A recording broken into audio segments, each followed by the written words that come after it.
Happy New Year! Did you miss us? Well, the Bass Training Singing Teachers Talk podcast is back for its 2026 season. And to help us arrive with a bang is the one and only Dr. Jenevora Williams. We are getting our geek on, talking all about motor learning and learning motor skills and what that actually means for the singing teacher. Together we explore implicit and explicit learning, internal versus external focus, and tailoring imaginative and metaphorical instruction to the individual singer to help them arrive at the intended output. Get ready for some giggles, some chat about chocolate and potatoes, and some ruddy good information. Go on then, Jenevora. Jenevora, do you believe in New Year's resolutions? And if so, do you have any? Oh, that's a good question. I do like the idea of thinking again, starting again, maybe starting a new list. You know, you always have that list of things to do. Well, maybe just start a new one. I'm not so keen on the, right, I'm going to take up new exercise or I'm going to stop eating this, you know, in the same way as I don't believe in doing things like that for Lent or any other time of year. I think sometimes if you're going to give up eating sweets, just give up eating sweets or find a good, you know, if there's a good enough reason, you do it. So yes and no. And my New Year's resolutions, if I ever have them, tend to be the ones that I come back to on a weekly basis for 52 weeks of the year, because they're just things I need to be reminded of. At least that's consistent. Yes. Yes, I am consistently a bit crap. I recently watched a short video of a presentation that Stephen Chase did for the Carnegie Mellon University on the topic of motor control, motor learning, and brain-computer interfaces. And it was really interesting. It's only like 8 minutes long. At the time of this video, I think Chase was the assistant professor in the Center of Neural Bases of Cognition and Biomedical Engineering, what a mouthful, at the university. And in this presentation, he says, the biggest trick your brain ever played on you is in convincing you that motor control is easy. Speaking about things like exercise and, you know, doing lots of new things for New Year's resolutions, maybe some of that will be motor skills that we are wanting to engage with. Maybe we don't consider it as a motor skill, we're thinking of it as lifestyle or health or whatever. So to get us started, can you remind us what motor control and therefore motor learning actually is, and why do you think that we take them for granted sometimes? Great questions. We'll split this into the idea of implicit learning and explicit learning. So implicit learning is the learning that you do and you don't think about it once you've learned it. Explicit learning is learning all about facts and information. So implicit learning, we start as soon as we're born and we learn the cause and effect of movement and behavior. And we then do the examples I always give are things like learning to walk, because we absolutely take that for granted, apart from people who struggle with it, that we can get up and walk. And the clue is that if you try and think about it when you're doing it, you don't do it very well and it slows you down. So you trust that your body has learned how to walk. And then at any point in the future, if you have to relearn, like if you've had an injury or for people who have a brain injury, they do have to relearn how to walk, and it takes a long time. And it takes help from elsewhere, from a specialist. So that's one example of motor learning. And then we have other examples that come through childhood, like learning to swim, learning to ride a bicycle, those sort of skills that are complex skills because they involve balance and they involve getting faster and slower and adjusting our body weight and adjusting effort levels. And there's so many subtle variables that our brain is constantly adjusting on a subconscious level. And so learning to sing is pretty much the same, because it's following more basic pathways in the brain, even than learning to speak. This is probably a bit of a strange question, or maybe there's an obvious answer. When deers, calves, animals are born, they tend to shoot out of the mother and start walking pretty much immediately. Why don't we do that? Very good question again. A couple of reasons. One is that the human infant is born effectively 1 year premature, because it's a bit of a trade-off. When we moved to being bipedal and walking on our legs, the pelvis, in order to enable that to happen, narrowed. And to be able to give birth to an infant through a narrow pelvis, they've got to be a bit smaller. However, we wanted to have big heads with big brains in, because that was also evolving a bit further down the line. So it's a compromise. If we're going to give birth to an infant with a relatively large head through a relatively small pelvis, and anyone who's done it knows it's quite a challenge, the infant is basically born premature. So they need to be carried, they need to spend a year growing an enormous amount. They are eating loads, they are basically putting all of their energy into growing. So that's why they can't walk to begin with, because they're all out of balance and they don't have those skills yet. And the other thing, of course, is that walking on 2 legs is more difficult than walking on 4, which is why infants begin by crawling. And that tends to happen fairly quickly. I mean, once they're able to move around, they get the hang of it fairly quickly. Learning to walk on 2 legs takes a lot more skill and balance. And of course, toddlers will fall over a huge amount as you're learning it. And the toddlers that fall over the most are the ones that learn to walk the quickest. And we think it's cute when they fall over and they toddle, and it's, it's really sweet. But as we get older, making a mistake in any other motor skill, like singing, becomes something that is feared. Yeah, well, we tolerate it and rather love it when our children make mistakes in their speech. And they're learning speech and they pronounce things slightly wrong, or they substitute consonants, or they miss things out. And we laugh and we love it. And we don't tell them off. We don't tell them it's wrong. We maybe give them an alternative, or we encourage it when they get it right. We're very, very forgiving of all of those mistakes in little children. So why are we so critical of mistakes when children get older? I think it's cultural. I think it comes from expectations that children, you think back to how children were expected to behave, and the idea of childhood really was not so respected. They were just small people that played for a bit, and then as soon as they were old enough, 7 or 8, they would go and apprentice themselves and learn from watching somebody and helping somebody, and then they would have their skill, and by the time they were 15 or so, they'd be off doing it with all the responsibilities of a young adult. There's that culture, and then there's also the culture of children being seen and not heard, and behaving themselves and not embarrassing their parents or not embarrassing the family.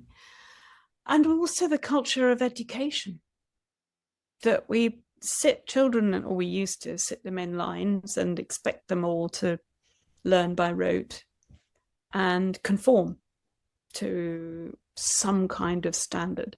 And we do still expect children to conform to certain standards, and then we measure them. So we spend our lives, their education, teaching them to pass tests in which they're measured, and then they succeed in being measured, and then we churn them out and say, right, now go and be decent humans in the world. So if you're teaching children to conform, when they don't conform, it's disappointing. And so there has always been a culture of telling children off when they get things wrong and punishing them for making mistakes. I know we know now, the child psychologists and the educational theorists all know that that is not helpful and not useful, but it does take a long, long time for politics to catch up with academia. I'm just pressing the pause button on the podcast for a very brief moment to invite you to book your free BAST call. If you've been thinking about joining the BAST community through one of our courses, but you just don't know which option is the best for you, then why not book your free Zoom chat with our very own Kimberly George, who has all the answers. Head over to basttraining.com/book-a-call/ and click that big blue button. That's basttraining.com/book-a-call/. Now, where were we? When we're learning something, what are the different stages that we'll go through from it being quite new to it being something we don't have to think about? We start with trying it out. And that is the stage that involves a lot of failing and a lot of muddle and a lot of mess and confusion and experimentation. And we really need to be allowed to experiment and explore. That's the stage when it's often useful to link the learning in with something that's already familiar. So we will piggyback on something else, something that we've imagined or something that is similar. And then we will explore that and we try it out, and then we have repetition. And we'll do things over and over until we feel confident that we are more familiar with that. But at that point, the skill is still very vulnerable, because if anything is slightly different, it's going to fail. So then we bring in the idea of challenge and variability. For example, if I'm teaching somebody a new sensation in their singing, maybe loosening something up, or I have to say that nearly all of my teaching work is getting people to do less, to undo stuff, not to teach them new skills. It's to adapt the old ones to be more efficient and more helpful. But if we are learning something new, we will try it over and over again. And then the variability comes in doing it while walking around the room, or doing it a little bit higher in our voice, or doing it a little bit lower in our voice, or doing it quieter or gentler or more excited. Or you say you've got emotional variability, you've got physical variabilities, and then the challenges which are linked with the variability, which is, can you do it whilst throwing and catching a ball? Can you do it whilst playing the keyboard at the same time? Can you learn your keyboard skills so that you can sing at the same time? You know, if you're doing two complex skills at the same time, that's double the layer of learning to do. Dance routines, learning the dance routine and the song. You know, do you learn them separately? Do you learn them together? At what point do you start superimposing one upon the other? So there's a lot of complexity there that we then bring into the learning, so that we are then able to do this whatever's going on around us. I can ride a bicycle. I've got 3 different bicycles. They're all different proportions. They move in very different ways. I use them for different things. I don't have to think about riding a different bicycle. I don't have to think about taking care of the road conditions around me. Nearly all of it is automatic. It's one of those things, isn't it, in singing, teaching and learning singing, that we have to sometimes remind the singer of is that once you experience a new thing, it's not going to be automated, and how they're probably going to be holding two things in their hands at once. One which is that more trodden pathway, and this other one which is just getting the ground prepared. And the frustration when they go, oh, but I've just felt this new thing. Why can't I find it again? And it's like, well, it's part of the process of learning it. I also think that one of the main issues that people have is less about learning a new skill and more about trusting the old one. That once you've learned something, to trust that it is going to be automatic unless you come along and mess with it. And so you will find quite experienced singers still trying to manage their breathing technique, or to think about the position of their larynx or their tongue, or these sort of internal sensations, which is so counterproductive, because as soon as you put cognitive awareness onto those automated skills, they become clumsy and they stop being automatic. To go back to the presentation that I mentioned by Stephen Chase, he was talking about how to overcome the burden of working with a pile of meat, he calls it, the body, we have to learn, which is what we've just been talking about. And the way we control and we compensate for these sensory motor delays, we practice. And he talks about his daughter and how he would watch her interacting with a couple of Cheerios, where the fingers were doing a lot of learning of how to grip and pick up and place down and all of that sort of thing. And he explains, and this is just a quote from his talk, we're building a conceptual internal model of our hand when we're doing that. We're predicting how our hand is going to respond to those motor control pulses and predicting where it's going to end up in real time, so that we can use that information to make new motor control decisions. So in that process of learning and learning to sing, what is that brain and larynx interface? Complicated. We'll just leave it there then. It's complicated because there are two different control centers in the brain for the larynx. There's the ventral motor cortex and the dorsal motor cortex, and they do slightly different things. You know, to be completely honest, I would have to refresh my memory to know which one did which. I've learned all of this information from Heidi Moss Erickson, who's a real expert in this. So when we are singing, we're actually going around and around in the brain. So the message is going from our desire, our intention, to the motor cortex that's going to then produce that effect. Then it goes through the auditory cortex to be checked, and then it comes back again, and then we hear what comes out, and our brain does a little loop to check whether that's what we intended. All of this is going on very, very quickly, too quickly for our cognitive brain to have any dealing with whatsoever.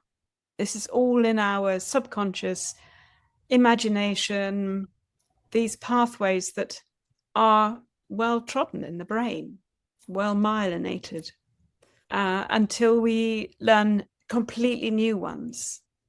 And of course, the older we get, the less there is that is completely new. We're nearly always piggybacking on something that's already there, or just adjusting something that's in place already, which is why, you know, if I took up a completely new skill, like playing a different musical instrument or learning a totally new sport like golf or something like that, I would be very slow to pick it up relatively. Give it to a 12-year-old and they just charge ahead. A lot of singers, and maybe singing teachers too, are chasing maybe certain internal sensations for themselves to feel, or that we want a student to feel, where they feel the sound, what the larynx is doing, where the tongue is positioned, all of the things that you've also just mentioned. How would you describe the difference between this internal focus and an external focus in motor learning? And what are those implications on voice training? We need both. We need both. The external focus is probably going to get there quicker. If I'm going to reach out and pick up my glass of water, I'm focusing on the glass of water. I'm trusting that my brain has got enough prior experience of picking up a glass of water to judge it fairly well. If I was learning a new skill with my hand of grasping something, I would probably have to try it out quite a few times. With a hand, it's easier because you can see what's going on. A new skill of something like singing, which is essentially happening inside the body. Yes, we use the external desire, we use the external imaginative idea of what it's going to sound like. And the quickest way is to copy someone else. If we hear someone else's voice, as humans, we can just imitate that and have a very similar pathway in our body to how that's created. And that, in a way, will be my starting point. To start with imagining what you want it to sound like with the intention, let's see what happens. Then that is a template to work from, to then make any adjustments that need to be made so that it's easier for you as an individual, a unique singer. If you start with, right, we're going to try a new sound, and for this, I want you to imagine or to feel your larynx in this particular position, and I want you to engage these muscles in your torso so that you're producing this amount of air pressure. But if you're doing that in order to initiate a new sound, you're really putting the cart before the horse. You're just going to make life really, really difficult. You need to know what it's going to sound like first. And then you can work out what it'll feel like. Start with the intended sound. And it could be copying another singer. It could be an emotional trigger. It could be telling a story. It could just be adjusting something that you already do. You know, if you're learning some belting, for example, you may start with calling and shouting. And then you modify that and adjust that. I wouldn't teach somebody belting by working on the subglottic air pressure and airflow and what exactly is going on in the percentage closure of the vocal folds, because they can't do that. Well, I've got a bit of a game, Jenevora, if you're up for Right. it. It might Go be on a bit naff, but are we going to try it out anyway? I thought it might be fun to sort of give you some very anatomically direct instructions to see if you can produce this exact motor skill that it's trying to describe. Now, the thing is, you have done this motor skill before, so you might be piggybacking, but then you are also a clever clog, so you might do it very well, and then we'll have to cut it. Are you up for it? I am. I can tell you actually that recently I interviewed somebody who was teaching me some extended vocal techniques, and live in the interview, and I don't think I did very well at all because that was totally unfamiliar for me. Okay, so I'm just going to give you the instructions of what I want you to do with what body parts. Okay. So can you flex both of your shoulders to about 45 degrees so your arms lift forwards? Blimey. Flexing. Flex both shoulders, yeah, to about 45 degrees so your arms lift forwards. And listeners and watchers, you can also get involved with this too. See if you get the end result that this is actually intending. I don't know whether that would lift my arms up. I'd have to do the two separately. That's okay. This is only stage number 1, Jenevora, so you'll probably end up looking like a tree or something by the end. I can lift my arms up. Okay. Straight ahead of me, right? Yes. 45 degrees. Yeah. So that means lifting my arms up 45 degrees. See, already I'm thinking about the position of my hands. I'm not thinking about my shoulders. You see, I can move my shoulders around without my arms lifting. Well, Whatever you want to get it to. Get it to that, and then we'll move on to stage number 2. Okay, so I've got my arms up 45 degrees, but I've got to try and think of shoulders to do it. Okay, right. Horizontally adduct your arms by activating the pectoralis major until your hands align in front of your sternum.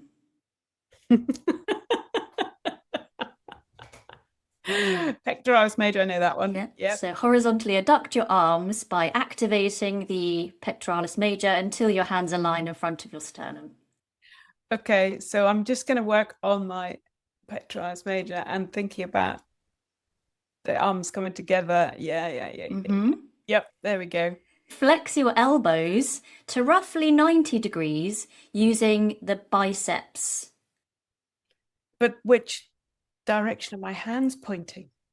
Because I could bring them up towards my face, or I could flex them so that they cross over in front of my body, or I could flex them so that but then that's going to move much. Nah. So it's one of those two, all crossing over. All right. Which one are you going to go for? I'm going to just like almost folding my arms, but without them actually folding, so that my hands are sitting above my elbows. Pronate your forearms so your palms turn to face each other. Well, that ain't going to work in this position. So I'm going to get back to this, to bringing my arms up straight in front of me. Now, pronating my forearms, you see that? But the giveaway is the palms facing each other, because that's in my head. That's where they're going to go. Maintain slight wrist extension. Now rapidly adduct your arms a few centimeters further so that the palmar surfaces collide. Aha! Yes. Yeah. But what a bloody journey to have to go on to clap your hands. And like in any normal situation, you probably wouldn't think shoulders, arms up, cross over the elbows. And I mean, I could have just said clap. It's quite a common thing to do. But just to sort of over exaggerate this idea of being very specific about exactly what the body is doing and how we want to concentrate on these little bits and bobs. But actually, if I'd said to you, can you give me an action where you've just watched an amazing performance and you want to show some congratulations, you might have already gone a clap action.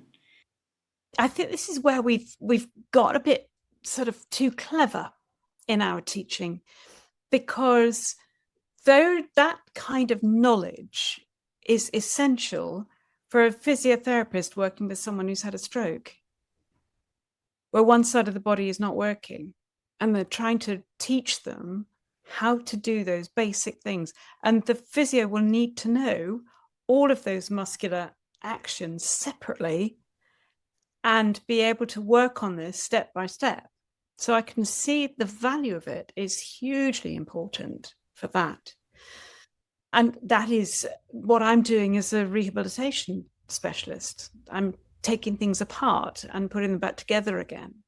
In my head, I'm not necessarily in the way I instruct people. Yeah, and I think that's the important part, isn't it? Because we might argue, well, why do I need to know all of those muscle names, or why do I necessarily need to know about anatomy?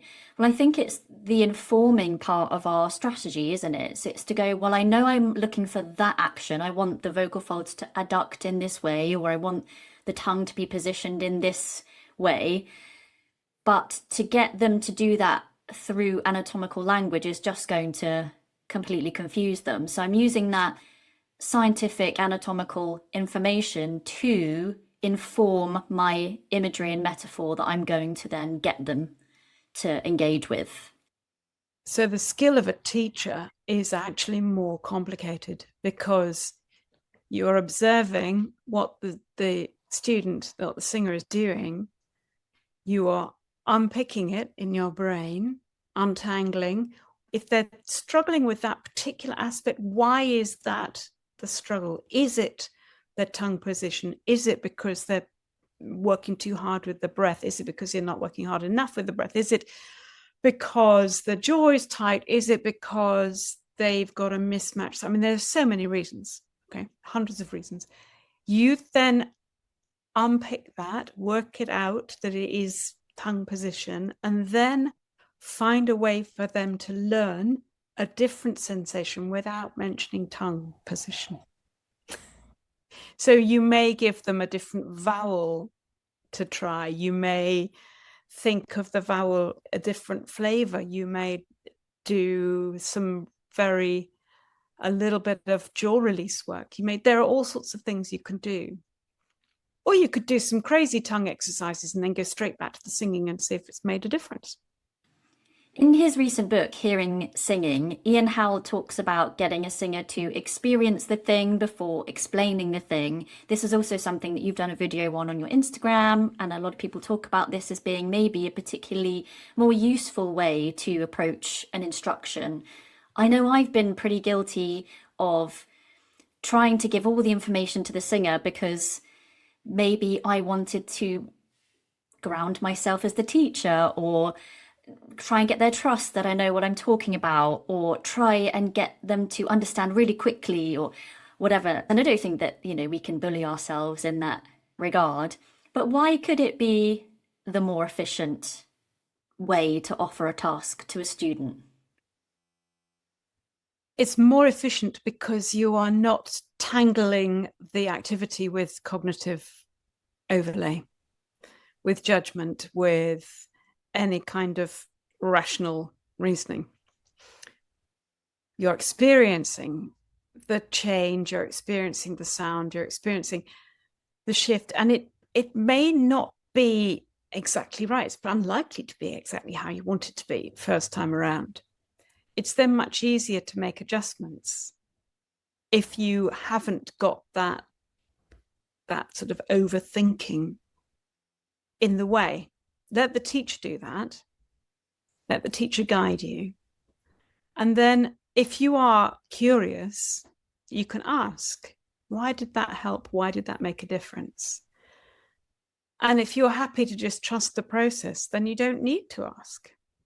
I think it could also give the teacher a bit more thinking time if they are wondering whether it might be tongue, but it also could be a postural thing or a breath thing. You can offer a task without offloading all of your reasons why, and why it will be a really good thing for them to experience, and setting up maybe a false interpretation for them in their minds. But let's go and do one of those tongue drills, and let's see. And if nothing changes in for you or for them in that experience, then okay, great, I can just move on and not worry about explaining that bit. It was just a task. And cutting yourself a bit of slack as the teacher. If we are allowing our students and expecting our students to make mistakes and for it to be a bit messy and for them to stumble and fall every now and then, we need to allow ourselves to do that. And sometimes we'll get it wrong. And sometimes we'll be working on tongue and it's not tongue, it's actually deeper than that, or it's something else. And we may not know that, we may not find that out. We may have just forgotten. There's all sorts of things that I've done in the past I've forgotten about, but sometimes come back and I think, oh yes, there's that. You need to be reminded of it. So yeah, as a teacher, just give yourself a little bit more time and space to try things out and make mistakes. You won't make that many mistakes. And if you are open to that as a flexible option, you are probably more likely to get onto the thing that is the most helpful much quicker, because you're going to be flexible in your approach. Hi, it's Lynn here, popping by with a free resource. If you're a singer who wants to teach but sometimes feels a little unsure or overwhelmed, I've put together some free resources to help you feel grounded and supported as you take your next steps. Just check the link in the podcast description and you'll get an informed, practical PDF guide to help you get started, plus a few follow-up resources to help you feel less of a fraud and more confident in your teaching journey. In an article that you wrote around the concept of tilting, I believe, you say that sometimes the teacher may ask for more crying, whining, whinging, or complaining in the sound. These will access a combination of actions resulting in a brighter sound or resonance, easy access to higher pitches, cricothyroid flexibility, reduced vocal fold adduction, register, and a lack of breathiness, lateral cricoarytenoid and interarytenoid activation. It is a complex recipe with a simple emotive trigger. This is where simplification is very powerful as a pedagogical tool. Feeling something and letting it just flow into your singing can result in the most complex of interactions just falling into place. The teacher just needs to know the right feeling to suggest. I really like that. I like that too. That was quite clever. Yeah, well done. I'm proud of that. Were you just listening to that going, oh yeah, go me. Absolutely. Yeah. What do we need to keep in mind when we choose a metaphorical or imagery-based instruction? We need to keep in mind that our imagination is not the same as our students' imagination. So what works for me may not work for you. And if I ask for a cry or a whine in somebody's sound, it may just tighten. It may make them feel that they have to make a sound that makes them sound upset, or, it just may not be the most appropriate trigger. And so I then might go into maybe making little mewing sounds like a kitten, which are a completely different emotional trigger. And I will keep firing ideas at them quite quickly until one just settles. So that's where it has to be student led and student focused. There can't be a recipe. There can't be a set idea that they have to be able to do this in this particular way. What they have to be able to do is produce a variety of sounds to have a variety of expressive qualities in their voice in the most efficient way that they can. Speaking of this idea of universality, we can think of Paul Ekman, who did this study where he argued that there's a universal set of emotions that are distinguished by facial expressions common amongst all cultures, but I believe that's been proven pretty much inaccurate since then. I was working with a student and I gave them an instruction for excitement as an emotive drive to bring about a sense of sort of jiggliness in their voice. But they said the sound that I demonstrated was more like playful to them, and that to put on the excitement made their body grip, because excitement for them came with like a sense of, oh, anticipation. Yeah, and it was really interesting to go, so my excitement is like almost on the anxious, nervous side, and theirs was to sort of grip. And that was a really interesting insight for me to go, okay, yes, we're talking about playfulness and excitement, and maybe they're on that same sort of trajectory, but it's not universal. Are there any universal feelings that we might be able to draw upon, though, in order to tap at the right emotive suggestion? There are very basic two directions forming a quadrant. So there's a aversive and attractive, whether you are move away from something or move towards something. So that the moving away from would include fear and also disgust and things that we don't want to experience. And the moving towards would include things like food and shelter, but also love and attention and things that make us feel safer. So there's that direction. And then the other direction is levels of excitement, whether we're calm or whether we are excited may not be the right term, as you've said, whether we are aroused. I think it's calm and arousal are the two. And all of our emotions will fit somewhere on that quadrant. But my argument is that calm and arousal and moving away from and moving towards are common for not even mammals, they're common for most living things. So they don't really apply to humans specifically. They are just their life. That's what we do in life.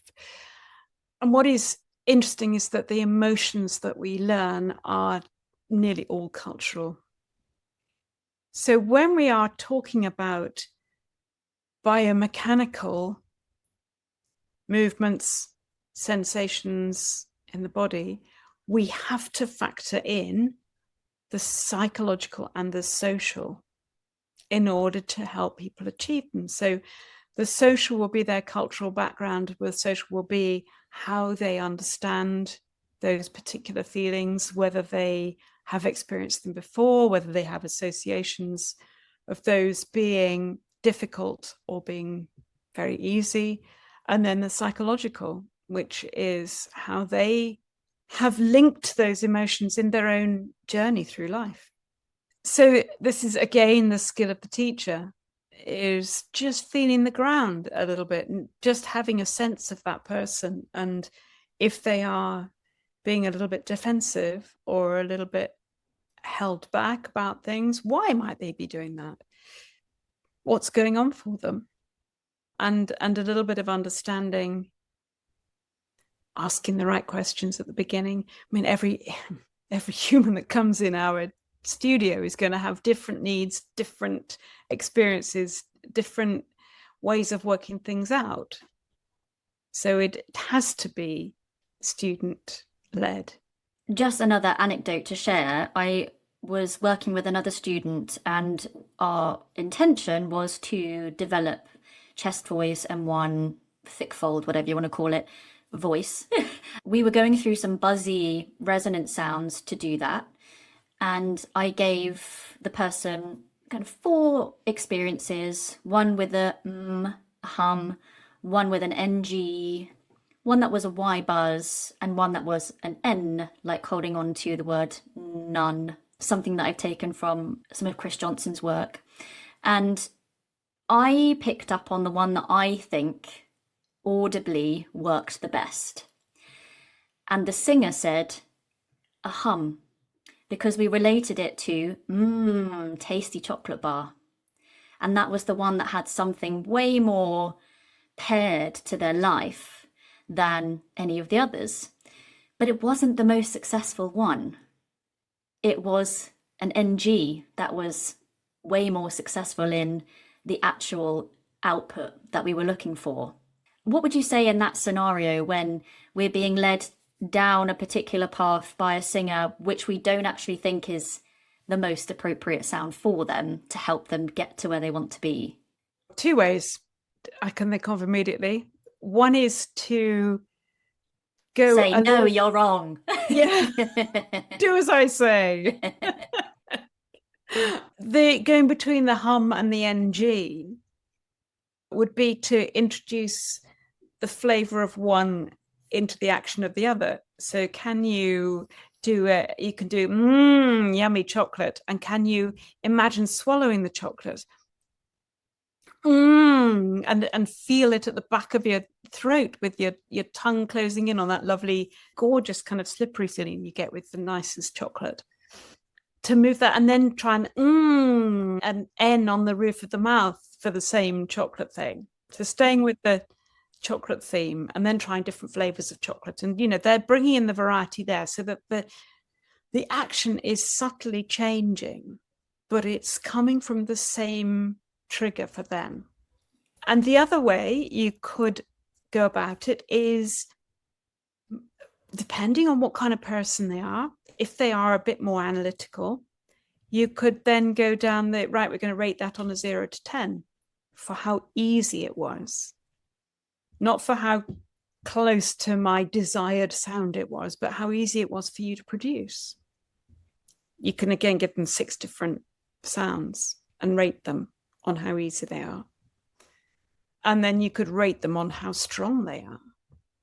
And then you could rate them on how easy they were to make louder and how easy they were to start quietly.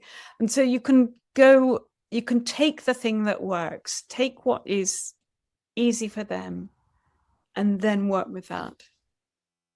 When I was working with Lynn once in a session, she got out of me in questioning and things about that I love a bubble bath. And so my singing was get in the bubble bath, get in the bubble bath. I think I mentioned on a previous podcast when we were talking about different songs, but if I was to say whoop like you are on a roller coaster, but if you're anything like me, bloody hate roller coasters, my whoop would not be a whoop, it would be a scream, get me off of this thing. So yeah, they really do need to link. And what a great rapport building exercise at the same time.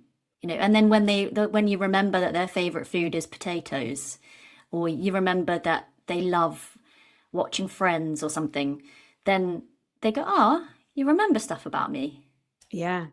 And goodness, potatoes come in so many different shapes and forms and flavors and ways of preparing and cooking them. What I actually don't like is baby potatoes, new potatoes in a salad. Ah, is that because they can be a bit slimy? I just think it's boring.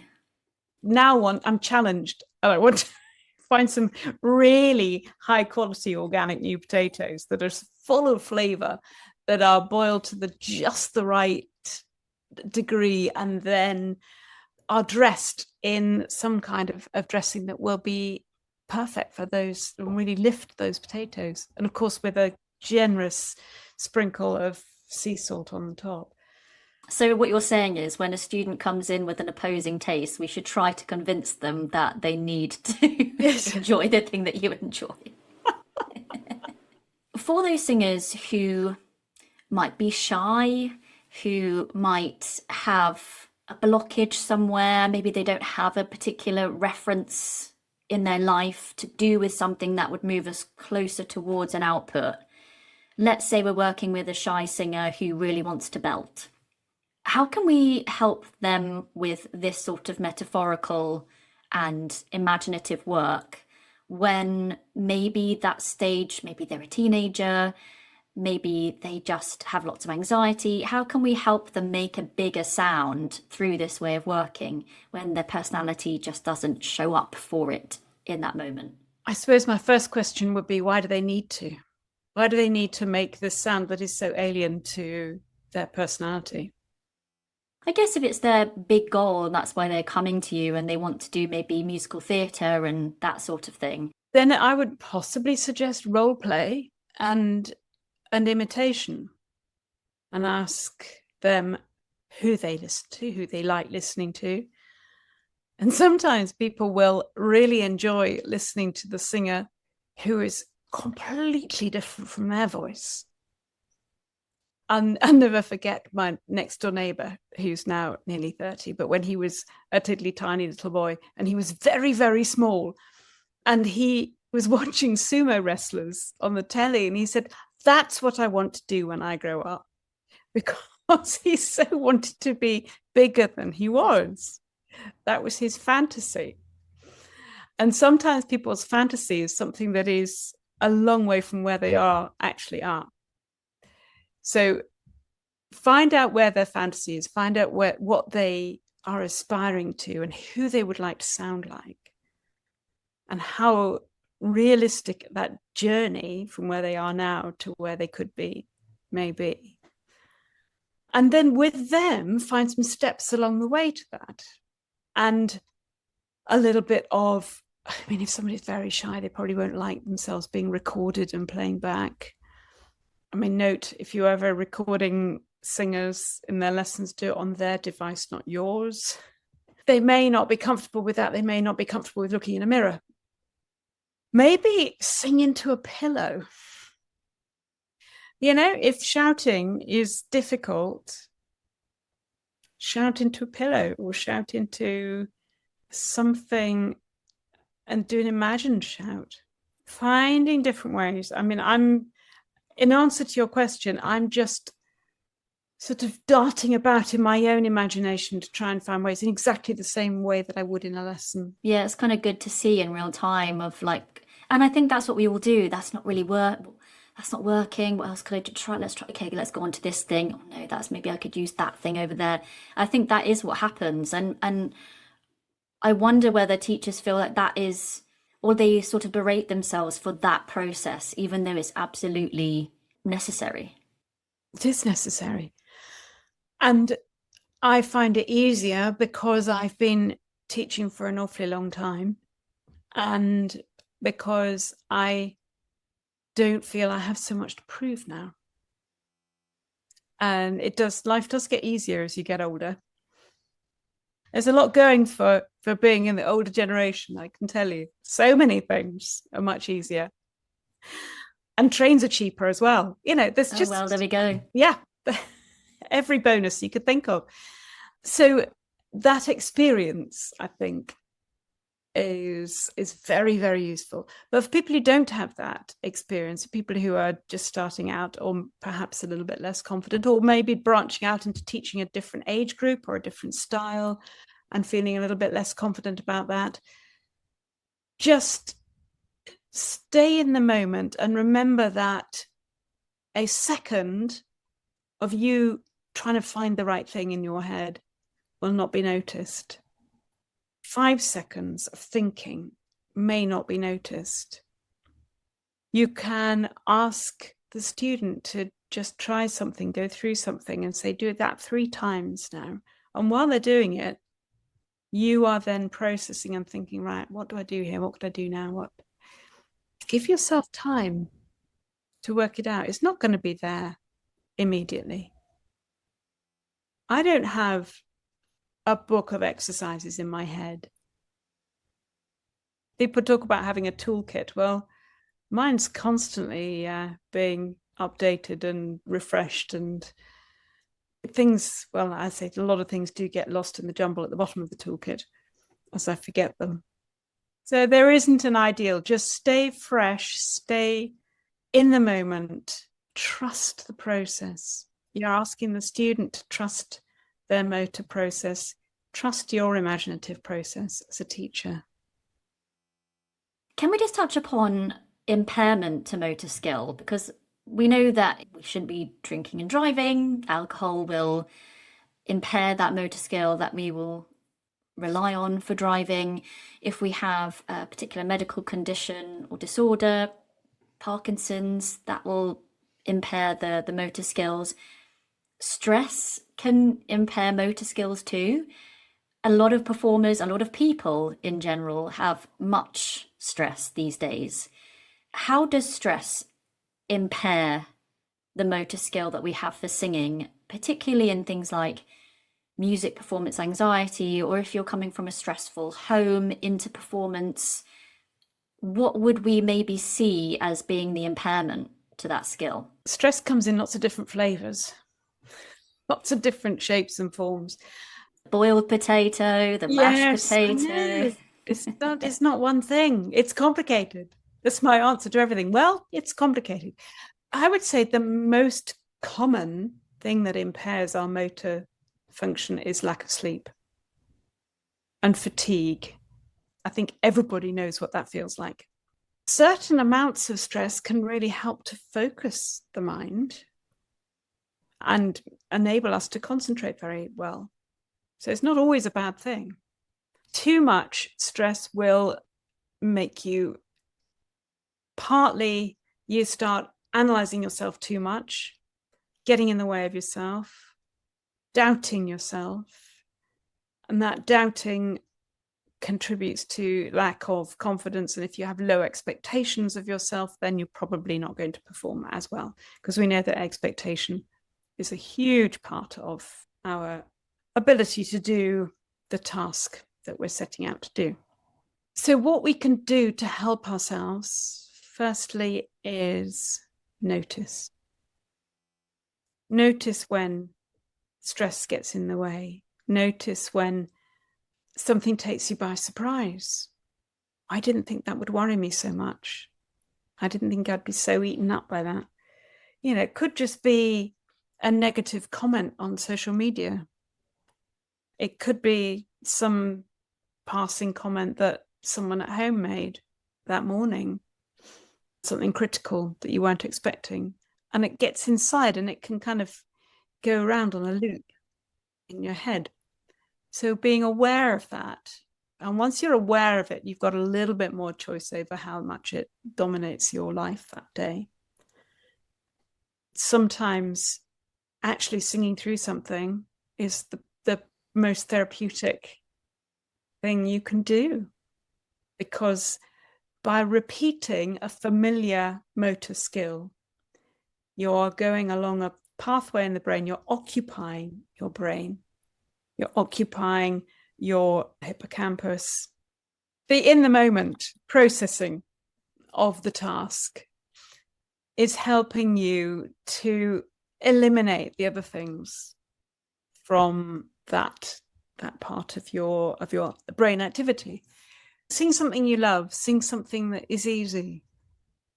That can be very therapeutic. Of course, thinking of other things that might impair your motor skills, neurological illnesses, dysfunctions, side effects of medication, any of those things. Again, awareness is really, really important. If you are aware that certain medications are causing difficult side effects, then you can go and have a talk to your doctor about it. You can maybe renegotiate the dosage or the particular medication that you're on. Until you notice it, you can't do anything at all. Where do you see the future of voice pedagogy going as we integrate more of the neuroscience, this imaginative pedagogical approach, and motor learning research? What a great question. I think there's a huge amount that we can do in the here and now to really bring these ideas to students who are training in colleges, because they're not all introduced to pedagogy because they're being trained to be performers. I think it would be really helpful to introduce them to the ideas of some of these aspects of learning that we are talking about. Then they will take those through, and I can't imagine what it would have been like if I knew what I know now in my 20s, where I would then end up 40 years later.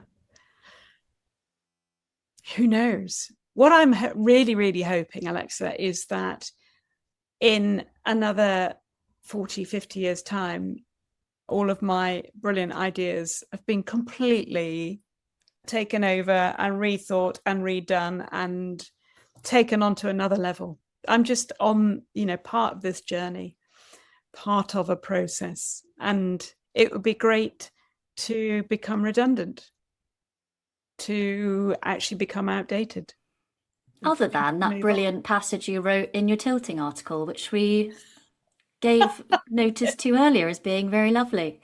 Well, when you sit and edit things, you've got a bit more time to make them flow. Yes, and there are some truths that hopefully will remain truths to do with humans and the way that we interact and the way that we behave. But pedagogy as an art and as a science will be constantly evolving.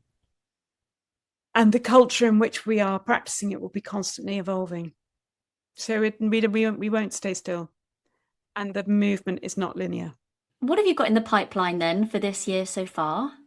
I've got a trip to Istanbul with PVOC, which is always fun because it's a great conference and there are lots and lots of people there who I will know. So it's fun socially as well. I've got a bit more time in my life now, so I can spend a bit of time either side of the trip doing a bit of exploring. I will be continuing with vocal health education to get the courses better and more widely available to people. I'm going to have a bit of a shake-up of social media and outreach and YouTube channels and things like that. That's in the sort of the day-to-day admin management side of work.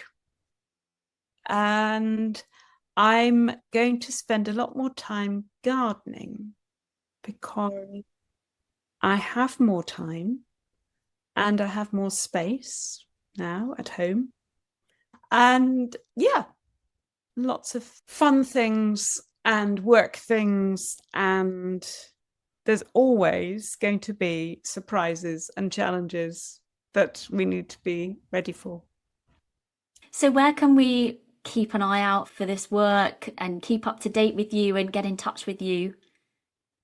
The best place is always through my own personal website, JenevoraWilliams.com, because you can send me an email on the contact form, and I will always answer. Every contact that comes through, I will answer. You will then, through that, find information on all the other things that are going on, all the courses that are happening, all the talks, all the free stuff. There's always loads of free stuff, as well as the things that you have to pay for. And just keep in touch. I love hearing from people. Oh, Jenevora, thank you so much. It's been wonderful to have you kick off our 2026 season. So thanks so much and good luck with the rest of the year. Thank you, Alexa, and good luck with your New Year's resolutions. You didn't even share those with me. Maybe it's to like boiled potatoes. Maybe.